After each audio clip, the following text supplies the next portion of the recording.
Hello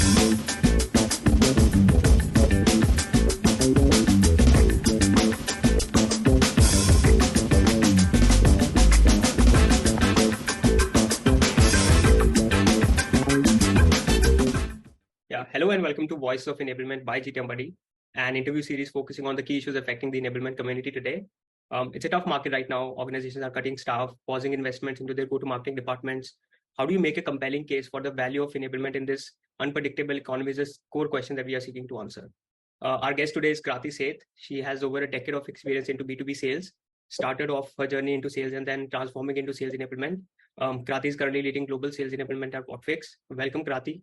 Pleasure having you on board. I'd love for you to introduce yourself. Sure. Thank you. Thanks, Devanshu. My name is Krati Seth. I've been with Whatfix for about 2 years now. It was, I think, about 6 odd years ago that I found my love for sales enablement, and I felt this is something which I want to make a career in. And that's what I've been trying to do for my last 2 organizations, including Whatfix, which is build a sales enablement function from scratch. I'm based out of Bangalore, and me and my team are responsible for making sure that our sales teams of about 200 people is well enabled and is successful in what they do. Yeah, great. I think looking at the Whatfix journey, I'm sure you're doing a great work in elevating your sales rep performance. And since you were into sales before, so you have a vantage point, right? You understand both the worlds, not just coming from an enablement perspective, but also from a seller perspective.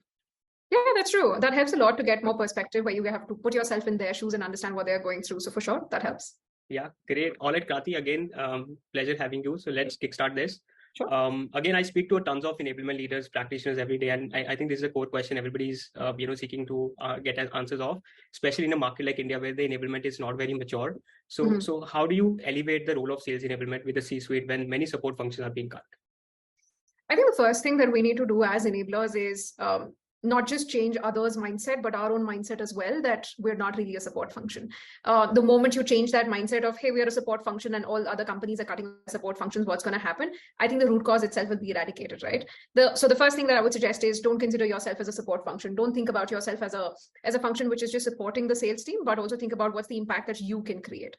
The second thing is, of course, any organization which is trying to be profitable in current market will think about wherever we can probably reduce or cut costs, we should, and rightly so. Having said that, if you're a function which has an impact of its own, if you're a function which can contribute to the organization in a bigger way, not just, hey, we are here to support or help the sales team, or hey, we are here to onboard all the new people who are coming in, of course, that's going to be viewed as something which is a high risk kind of a department, or something which is called as a good to have.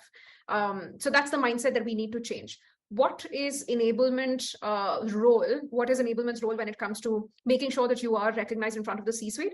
I would say the moment you start thinking about efficiency and productivity of the entire GTM function, think about the BDR department, think about the sales department, partnerships department. The moment you start fixing, rather working towards that, which is what's the efficiency, what's the productivity? And as you rightly said, it's a difficult market right now.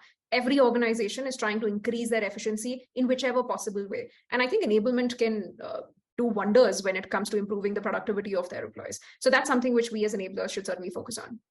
Right. I think great points. Again, like it starts from within. Don't look at yourself just as a support function, but somebody who can help, again, transform probably the entire revenue organization. Again, it's a tough market right now. I think more than ever, we need to elevate our sales rep, and enablement is one function that can help you do that. So I think, again, one point on that. Second, you spoke about the outcomes, right? Okay, don't look at from the support function, but what is the impact that you can bring? And again, I speak to a lot of CEOs and sales enablement functions. They see the ROI of enablement is one thing that everybody wants to understand. Okay, what is the impact that we should promise to our CEO or a CFO that we'll bring on the table? Correct. Again, right, nobody's investing until you are helping them bring more revenue or reduce cost. So Correct. Can you throw some light on what kind of productivity parameters or outcome parameters that you look at Whatfix? I'm sure it'll help a lot of other sales enablement practitioners. Sure. So the first thing that any enabler, or rather an enablement leader, should do is think about how large is my organization and how large is my team. So for different levels or age of enablement teams, there will be different metrics that you can track. So if I'm somebody, and I was at one point of time where I was starting off with the enablement journey, you can't really pick up something which is a mammoth task. You have to concentrate on specifically building up the function first. Start smaller. Just start with, hey, you know what, how much time does it take for my reps, GTM reps, BD or sales or partnerships to get onboarded? How long the next step would be, how long does it take for them to achieve their first deal? How long does it take for them to achieve their quota? Now, that could be something which is purely on the onboarding side. Now, if you think about everboarding, think of sales function as sales or the seller is the front runner, but there are so many different departments which are helping the seller in achieving that sale, right? At the end of the day, it's the product marketing team, it's the marketing function, it's value engineering in a lot of organizations and so on. So these different functions come together to make that sale possible. Think about what is enablement's role in that. How can enablement contribute to that sale finally happening? Can you help with the narrative? Can you help with how should we position ourselves? Can you help with a better sales play that you can put forward that, hey, our competition is right there. This is what we should be positioning in the opportunity and the deal. Again, the moment you start looking at yourself as not just the person which is helping in that opportunity, but as the person who can contribute to that opportunity, I think that helps you measure a lot in terms of here's what we want to achieve as a function, or here's what we have been able to quantify, that this is the result that we were able to bring about.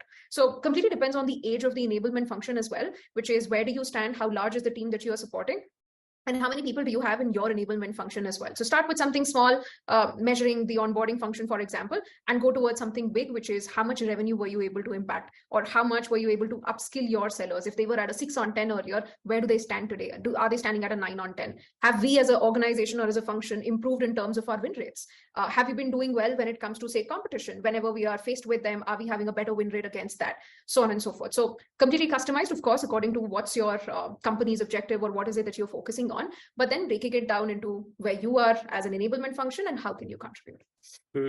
Got it. Right on the core problem is, okay, how can you make your salespeople more knowledgeable, right? And it starts from that, okay, can we reduce the ramp time, or can we at least focus on, again, the end goal is to bring more revenue, but it all trickle down to, do they have the right knowledge to drive those conversations? And that is something which is in our control, the enablement control. Can you again, make sure that salespeople have all the right knowledge? And I love it because you spoke about everboarding. This is something I have been talking to a lot of customers. Everybody think of enablement as just onboarding. So, but it's not just one-time job. It's, supporting your salespeople at every step of the sales process. Can you talk to us more about the everboarding? What are the kind of initiatives do you run, or how do you plan that? Sure, yeah. I'd love to hear more on that. Absolutely. And you read my mind, which is when I was talking about change your own vision about what you think about yourself as an enablement function. I talk to a lot of enablers who also think the same way, and they come up with the problem of, hey, I think I can do onboarding and I'm thinking about making a career in enablement. And I think that's just one pillar out of the 4, right? Yeah, it's just one thing, one responsibility or KPI that you have apart from 7 others. And I feel onboarding, yes, important, but if you want your enablement function to be something that the C-suite or the organization cares about, you have to look beyond that. Why? Because as you said, in today's market, there will be a lot of organizations that will not hire. If they are not hiring, and if you as an enablement function are concentrated on only onboarding, how would you be important to the organization? You won't be, right? So at the end of the day, you have to think about, apart from onboarding, what can I do and what's more impactful? Onboarding, as I said, important in making sure everybody's on the same page, they have the same level of knowledge. But what will give you faster and more impactful results is everboarding. Why? Because you're making sure that you're joining hands with your sales managers and your sales leaders to make your salespeople more efficient. You're making sure that their productivity is improving. Now, what are the kind of tasks that you can take up for that? Again, start small. Start small with something like a conversation intelligence kind of a tool, where you can listen to the conversations, you can understand, here's what we are doing differently, here's what we can do better, here's where our pitch can improve, and then start from there to create coaching mechanisms or coaching modules for your sellers. Identify which are those pods. Identify, say, out of 200 people, these are the 15 that need more help with negotiation. And these are the 5 that are brilliant with negotiations. Again, join hands with them to make sure that those sellers who want to improve on, say, negotiations are also hearing from the people who are good at negotiations. And it's not just you as an enabler. You also need to play a lot on psychology, to be very honest, when it comes to enablement, right? You have to get into the psyche of the seller and understand they're always going to term you as, you are not on the field, I am, so I think I know better. So always make sure that you have that kind of a buy-in from the sales team. You get in those people, you get in more people who are actually peers and are doing a better job so that they can hear from them as well. On everboarding, apart from conversation intelligence tools, again, you should also concentrate on which are the different sales plays that you can create for your team. I gave an example earlier of competitive. Similar example could be of maybe a geography or an industry that you're trying to go after. Whenever you're in front of this industry, what are the challenges that they are facing? Objection handling. What are the common questions which are coming in from our prospects? Those are the kind of things that you should always think about. Another very important thing that I realized lately itself, again, because Whatfix is also in the same market where we are also hearing a lot of people pushing back on, hey, we don't have budgets, hey, this is not a great time, and so on. Every product company is facing that right now. Now, enabling your sellers to be able to, one, jump through those hoops and make sure that they are able to convince their prospects, that's one part of where you can start your enablement as well. And that'll give you sooner and faster benefits as well. You'll be able to see that impact those conversations converting right away. You can start tracking your win and loss percentages as well, which is how many opportunities do we get into which are at A stage, and what percentage of them are we able to get to closure? And how can we improve this percentage? For every organization, I'm sure there'll be a sector of the market, either enterprise or SMB, whichever that you focus on. Start with that one first, because again, that's something which matters to your organization and your leadership a lot more. So start with that, identify which are the metrics, which are the reasons why my win rate can improve in this particular sector. One thing which we are trying to do as well right now is team up with our sales managers and leaders, identify which are those top 10% priority deals and opportunities that are there in the pipeline. And then the individual enablers will work with those sales leaders to make sure this particular deal crosses the line as fast as possible. Because again, it takes a village to sometimes be able to close those mammoth or giant deals that you have in the organization. And enablement should certainly be one of them, where they're helping them jump those hoops, help them, hey, this is the potential challenge that I see coming up in your deal and opportunity, and this is how you can probably cut through it. Yeah, I love it, because again, we always used to say, okay, selling is a team sport. It's not one person job. You have to lean on your partners, CSMs, enablement teams to make sure that you are able to show value to your customers. And one thing I really liked is, again, like you said, how do you lean on your top salespeople, somebody who is great at negotiation, and then have them talk about the negotiation to the other sellers? Again, right, coming directly, because there's a bunch of things that is already coming from the enablement team. Maybe it tends to get missed by the sellers. But if somebody else is talking about, hey, this is how I was able to close a deal, they would have a larger impact on the salespeople. And like identifying those 15-20 people who might need help in this particular thing is where you can lean on your top sellers. Again, I think a very similar strategy LinkedIn used to follow. They used to have spotlights, like, and again, who doesn't like spotlight, where they can talk about, okay, this is my process, and then again, it works in both the favors. Got it. Absolutely. Yeah. Again, I think the next question is a subset of what you just spoke about, which is on the everboarding and onboarding. A lot of companies are not hiring today. And every time I reach out to a company, and they probably say, okay, our enablement is done because we're not hiring any more reps. So what do you think the role of sales enablement when you're not hiring a lot of reps? Yeah. So one thing, if I think of it as an enabler, it's a perfect opportunity to focus more on everboarding so that you can show more impact and sooner and faster to the organization. Because in onboarding, it takes you a minimum of 6 months, irrespective of how long is your sales cycle or how complex is your product. You need to give that ramp time, did the deals close, etc. So minimum of 6 months would be the turnaround if it's for onboarding. Everboarding, even better, because you can, of course, show that impact sooner. The second thing would be you need to focus more on, if your hands are, of course, open, you have more time, you don't have enough people joining the organization, you can concentrate more on how can I keep the current salespeople within the organization and make sure that they are more productive, because that has multiple benefits, right? If the company is thinking about, hey, I don't want to invest more money in hiring new people, what do they want to do then? They want to make sure that with the current set of people, they can get more done. They can try and make sure that, yes, these people are satisfied, are happy, and are earning more and more. Good part with sales, and I love it that we work with the sales function as a part of enablement, is they're driven by success. The more successful they become, the more they feel, hey, I'm happy with what I'm doing. More opportunity for me to earn as well. Of course, that comes as a fact. So think about what is going to make my salesperson more productive. And at the end of the day, what you're doing is helping your salesperson earn more money. So they are always supportive of whatever help that I can get from enablement. Let me get that. What you're helping the organization with is more efficient sales reps. The organization is anyway working towards how to get more efficiency out of people. So that's something which is one for the rep, one for the company. Third, for you, you'll be able to show more impact, and you'll be able to say, hey, the overall team productivity at an average was X, and I was able to bring it up by Y% at the end of 3 months or at the end of 6 months, depending upon how large is your team, how large is the sales cycle, and so on. So those are the two things that I would focus on if the company is not hiring much and I don't have to concentrate a lot on onboarding. Again, something for you to remember as an enabler would be, enablement is not equal to onboarding. It's just one pillar out of the 4. Always remind yourself that. Why? Because onboarding takes a lot of effort, but may or may not give as much result and as fast. So perfect opportunity for you if your organization is not hiring as much. Concentrate on making sure the existing set of reps are as successful as they can be. Put in all of your energy and your time and effort into that. Yeah. Again, right, because every onboarding, I think, is an incomplete enablement. If it is very important, but it will just not solve the purpose. 70-80% of the information is forgotten in the next 1 hour. Every enablement person I'm talking to, they're talking about, okay, how can I reinforce this information, which is again a part of everboarding. So I think it gives an opportunity for the enablement person to again focus more on the outcomes, or the tangible outcomes, rather than talking about the just the onboarding bit.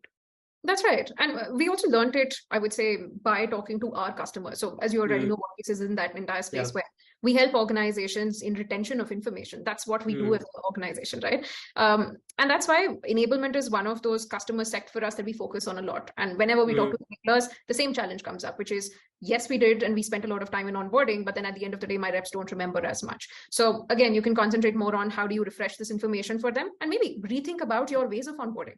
How you're currently doing onboarding, if the onboarding is paused, which you never get a chance to actually revamp, because it's always going on. There's always somebody else or the other who's in onboarding. Take that or utilize that time to refresh the way you are helping people learn today to make it a bit more impactful. Krati, you spoke about knowledge retention, again, a very important topic. So how does Whatfix does it? Like, after the onboarding is done, do you have any cadences set where the salespeople have to go to, relearn this? Or can you talk to us more about how do you drive the knowledge retention bit? Sure, yeah. So their onboarding actually happens through, of course, our own tool within Whatfix. That's what we utilize for it. But having said that, we understand, again, the sales psychology part that I was talking about. You have to know that sellers don't want to learn something proactively. They don't want to learn something that I may need 5 months later, 3 months later. I want to learn things right in the moment. I have a call in 30 minutes and I want to get this information right now. And again, for that, we use our own tool where we make sure that the information is readily available at a click of a button. And that's really important. I've seen GTM Buddy's platform as well. And I realized that's something similar that you guys do too, which is making sure that the information is available right where the seller is, right from battle cards to any kind of persona cards, any information that the seller may need. So to answer your question, which is what is it that we do to bring forward that information or retention of information? One is when we are onboarding them, we try to cut out anything that they don't need to learn proactively. Don't try to give them so much of information that they anyway cannot comprehend or remember.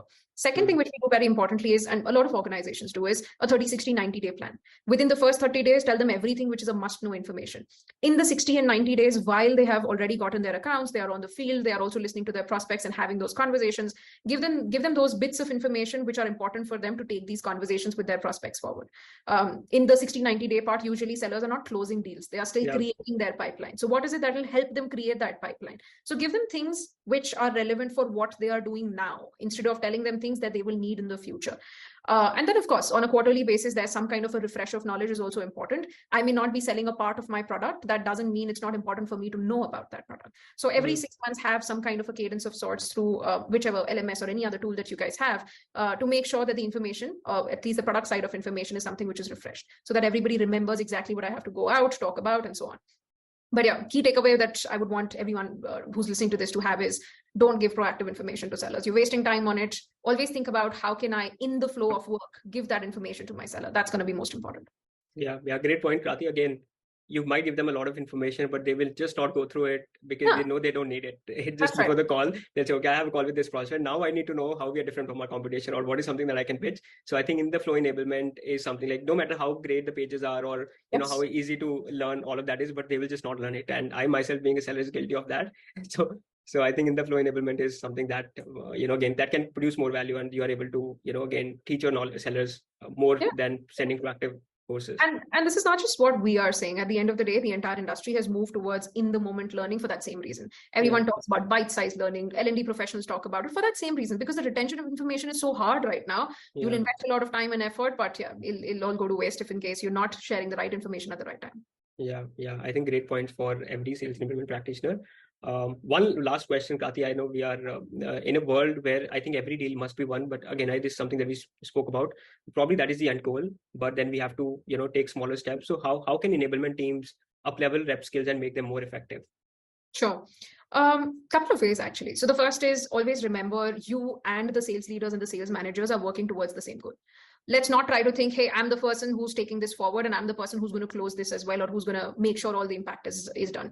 Always remember you and the sales manager are in it together. You both have the same goals. You both want the same thing. So why not work towards the same thing together, right? So the first thing you want to do is work on those priority opportunities that we spoke about earlier. Identify which are those that have the hardest path for us to win.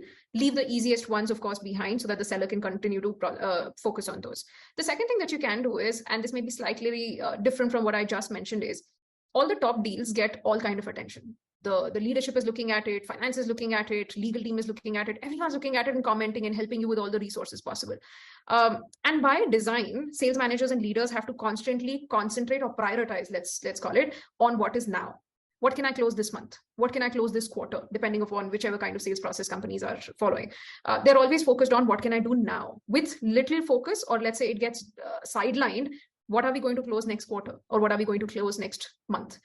That's another place where I feel enablement can contribute a lot, which is make sure that the pipeline is in place to be able to build that for the next quarter. Because everyone's concentrated on what can we close today, but who's going to concentrate on what can we close tomorrow? Of course, the seller is also constantly thinking about, I have these 2 fat opportunities that I have to close this quarter, but then what am I going to close next quarter is not something that's everyone's focus. So that's one area which I feel is slightly sidelined, and that's where enablement can contribute as well. Another thing that you can do is, which again we spoke about and touched upon earlier, is read up on the win and loss analysis. And a lot of companies have this practice of doing the loss analysis. Let's identify why did we lose and what we could have done better. I think it's equally important to do a win analysis as well. What made you win this deal? And there can still be learnings out of it, as our CRO always says, is you will always be making mistakes even in a deal that you actually won. And it's important for you to know those. It's important for you to learn from those as well. I'm sure this is something which every organization does, which is analyze their wins and losses. Something which we do is make sure that the learnings out of it are also dissipated to relevant teams. If there was a glitch related to pricing, or if there was something related to the product, make sure that the teams that are responsible for it or who can fix it can or are reaching, or this information is reaching them. That's really important. Another very important thing, and something which we found is helping the team right now, is no product is perfect. At the end of the day, the seller has to sell the product irrespective of all the shortcomings that it has, right? You as an enabler can actually help the team sell that product despite knowing these are the flaws in the product. And that's tricky, but an important thing to do. It's always said that in sales, unless you are convinced about what you are selling, you will never be able to sell it well. I think to take it one step further would be to be able to sell something despite knowing that there are flaws in the product. And how do you navigate through that? How do you make sure that you are not landing on those landmines that your competition is laying out for you? So preparing the team for that, which is everything is not going to be perfect. There are going to be a lot of external factors, like your competition presenting a pricing which is maybe 50% lesser than that of yours, market not being well as the kind of condition as we are in right now. Your product may not be 100% fit for what your prospect wants. There will be features which are probably getting released 8 months later, 9 months later. It's there in your pipeline, but it's just not there in the solution. Every product company goes through this. How can you make sure that your seller is able to sell irrespective of all these shortcomings? That's something which enablement can really contribute towards. How do you make sure that all of those, you can call it the shortcomings or the negatives that you have, how do you turn those around for yourself and make those positive? That's something which I feel we can do as enablement to make sure every deal is won. Because at the end of the day, if it was an easy sale, enablement will not be needed. A seller and a sales manager can do a fine job. But how do you bring those learnings from different teams together and present it to your team that, hey, I know X person in Y geography 6 months ago sold something similar and this is what they did in it. So be those strategic consultants to your sales teams so that you can bring forward those best practices. Yeah, love it, Krati. Again, like every product is not perfect. You need to have basic conviction about the product, but again, you can't expect, and neither does the competition. Like they will have certain features which are lacking and which you will have. The whole idea is, okay, how do you understand more about, okay, what does the customer need? Are we able to solve probably 80-90% of them, and then go with that conviction to make a messaging for those 10% of the shortcomings, rather than saying, hey, our product is not perfect, so we will not be able to sell. I think it's again, right, starts from within. Sellers have to believe that they can sell even though the product is at 80%. So I actually, again, I think a great reinforcement for me as a seller as well. So just to summarize 3 points you mentioned: collaborate with your salespeople on the deals, the important deals that might close next quarter. This will build credibility with the salespeople as well, right? They'll understand, okay, this is where the sales enablement helped us win those deals, because you have the depth of knowledge probably from customer success and the other GTM teams, which you can provide to make sure that they are able to drive better conversation. As a result, if you are able to show some value, they will come to you proactively, like that, hey, Krati, this is the deal that I'm struggling with. Again, right, it's a win-win situation. The second is not just analyze the loss ratio, but also, okay, what are the things that we did on the opportunities that we win? And did we do anything wrong? And if we did anything wrong, can we make sure that it doesn't happen again? Maybe we were lucked out, we were able to close this deal. Tomorrow it might not happen. And third is, again, that we spoke about, is not every product is perfect, but how do you again go with the right messaging and make sure that your product solves the major changes, the challenges that your customers are facing, and then go with the right messaging of the shortcomings that you have. That's correct, absolutely. And I think majority part of what we spoke about today was mainly for teams who may have been already formed. We're talking about enablement functions that exist today. If it's about people who are thinking about including an enablement function in their organization, or somebody who's thinking about starting their career with enablement, it's important for them to know that, again, joining hands with your sales leadership to build that culture of learning within the organization before you embark your enablement journey is really important. Because at the end of the day, you can't be somebody who's knocking on doors and telling them, hey, you know what, I'm here to help you learn. Doesn't work like that. So you need a learning culture in your organization first. And it's something which I'm sure all sales leaders will agree with, because at the end of the day, it helps their job as well. If your sellers are not keen to upskill, if your sellers are not keen to learn new things to be able to improve, it may not go a very long way for your sales team, right? So every sales leader should be able to create that culture within their organization before bringing in enablement. And then it becomes enablement's responsibility, something that you just mentioned, is to build that trust with the sales team. That mutual trust and respect is really important. Enablement is there to help you, but you as a seller have to make sure that you are, again, coming to us for that help, asking for that help, raising your hand and saying, hey, I don't know what to do about it, and can you help me? So that's really important as well. So anybody who's thinking about starting off their journey, do keep these two things in mind: create a learning culture, and then it's your responsibility as an enabler to build that trust. It takes time, but yeah, once you get there, then of course your journey ahead will be much smoother.